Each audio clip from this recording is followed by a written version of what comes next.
Today I'm going to be talking about how you can get ready for a pilot interview.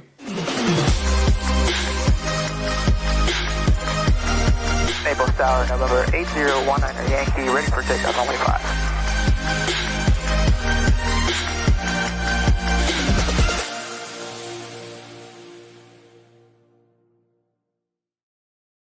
So here's what I'm going to cover in today's video. The typical structure of a pilot interview and how to get ready. I believe this is going to be the most complete video out there, and I guarantee you if you follow each and every single step in this video, you will get hired. Okay, so let's talk about the structure. Everything starts with the application. Once you submit your application, you're probably going to get a call from someone in HR, and you're going to set up an initial call or Zoom call. So they're just going to evaluate if it's worth it for you to go to the next step, which is going to be an in-person interview. Sometimes before the in-person interview or during the in-person interview, you will get evaluated. What I mean with that is you might have a knowledge test that you're gonna have to take, or they might even send you to a simulator to make sure you have the necessary skills to work for them. And after you have passed the in-person interview and the evaluation, that's when you will get hired. Now let's talk about each part of the process and how to get ready for every single one of them. I'm going to start talking about the application. What I'm going to suggest is that you complete that as much as you can. So there might be some areas that are optional. Do it. For example, they might ask you if you can add a cover letter or some recommendation letters, but it's optional. I'm telling you, get yourself a cover letter and go out there and start calling your previous employers and get some recommendation letters and put it in the application. The more complete it is, the better. I mean, it makes total sense, right? If you're an employer and you have, let's say, 20 applications in front of you, you're probably going to go with the most complete application because it shows that that person has put effort. So within the application, you're probably going to have to upload a resume. Now this resume you're going to upload in the application, but also you might have to show it when you go for the in-person interview. So here's what you need to do. You need to create a pilot resume. Here's what should be included in the first page. You want to have your total time, PIC time, SIC time, how many hours you have in airplane single engine land or airplane single engine C, depending on the job that you're looking for, how much time you have in airplane multi-engine land or multi-engine C, how much turbofan hours you have or jet time. Also, you want to include the different types of airplanes that you have flown and how many hours you have in each. If you do not have your ATP license yet, then I will also add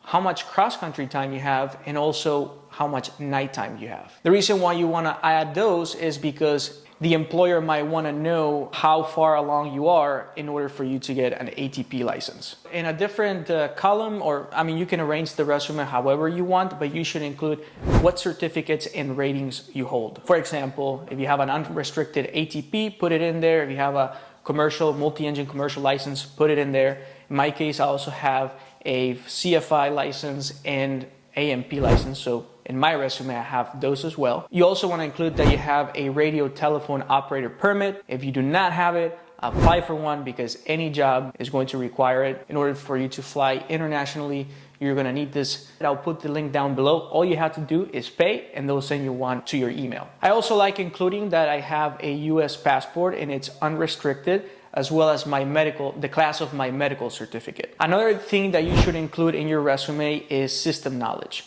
So include all the different avionics you work with, the different FMS types that you've been working with. Just include all that in there because obviously they're going to look at it and see, oh, okay, so you have experience in this and this. So it's going to be an easy transition for you. So that makes you a better candidate for the job. You want to include your recent work experience. So depending how much space you end up having in the resume, I would put 3, the most recent ones, chronological order, so the latest one in the top and then the rest. And also what education you have. I usually don't include high school. If you've been able to go to college or whatever, it means that you have your high school diploma. So it just takes, you want to put the most important information, and I don't feel like that's that important, my opinion. If you have any awards or you've done any volunteering, I would also put that in the first page. And if you speak more languages than just English, I will also include that in that first page. Now, if you worked for more than 3 aviation companies, I would definitely recommend that you include those, but not in the first page. I would put them in a different page. When you're doing an interview and they're looking at your resume, I mean, they're probably just gonna look at the first page and that's it. If you wanna include more stuff, just do it in a different page.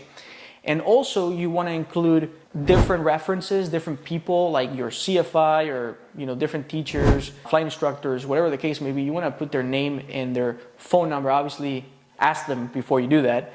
So that way, if they need to call someone and make sure you're a good fit, well, they can vouch for you. What I like including is detailed industry experience. So I've done like multiple things in the aviation industry. I've been a CFI, I worked as an aircraft mechanic, as an aircraft broker. So I just write a little bit about each and every single one of them. Once you have your resume done, instead of like printing it out in a normal paper, buy yourself some premium paper. Make your resume stand out. And it's not very expensive. I mean, you can get some premium paper for like 10 bucks or something like that. And then you have a big stack for, next time you look for a job. I actually created a template of a pilot resume. I'm going to have the link down in the description. So all you have to do is click on it.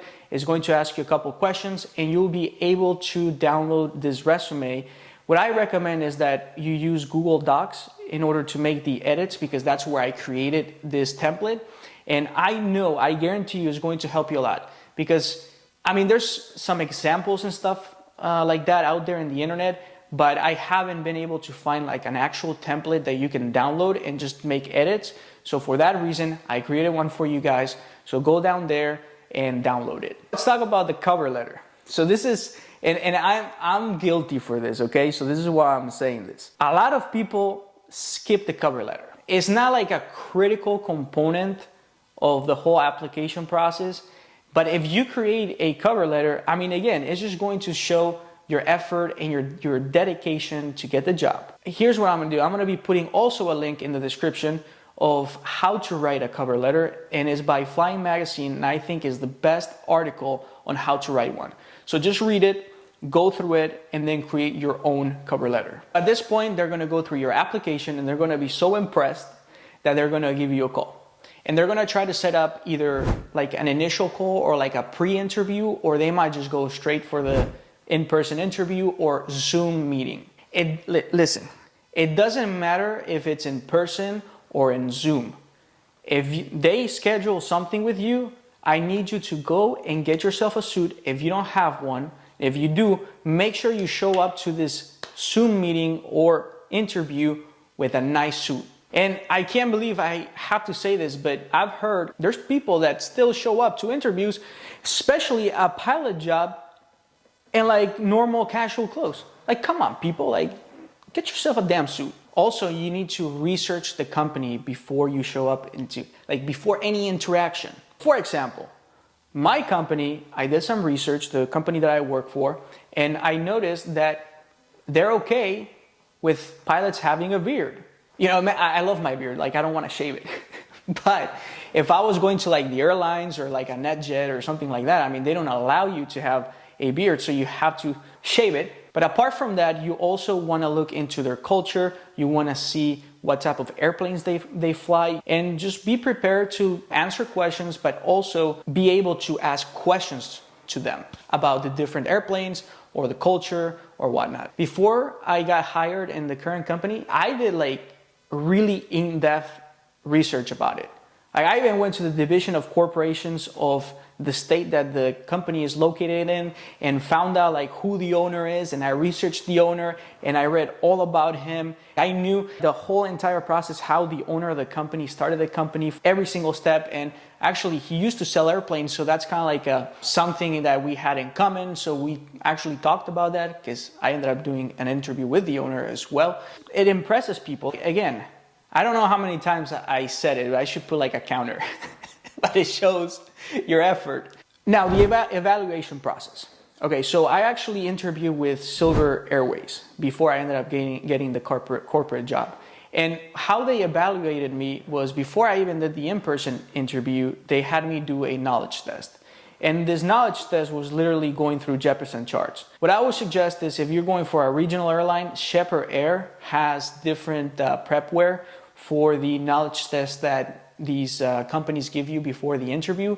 So if you're going for a regional or something like that, check them out and see if the company is in there, because they have like different companies that actually do the knowledge test, and they have a prepware for each of them. In my case, when I got hired in this Part 135, they didn't do a knowledge test on me, but they definitely did a simulator evaluation. Don't show up unprepared. In my case, I was a CFI, so I didn't fly IFR that much. I mean, literally, I had like 10 hours actual IFR and like 75 hours simulated. So I didn't do much IFR work. So before I even went to the simulator evaluation, I hired an instructor. I went in a simulator, a Redbird simulator, and shoot some approaches and holds and, you know, go down to minimums, stuff like that. Like, you know, prepare yourself. Just don't take it lightly.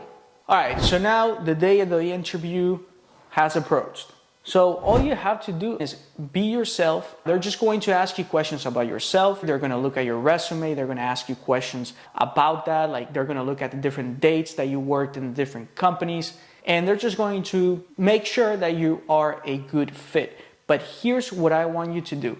And a lot of people miss this. Let's go a little bit back. So I told you that you should do some research on the company before you have any interaction with anyone in the company, right? At the end of this interview, they're going to ask you, hey, well, it was nice. It was great meeting you, blah, blah, blah.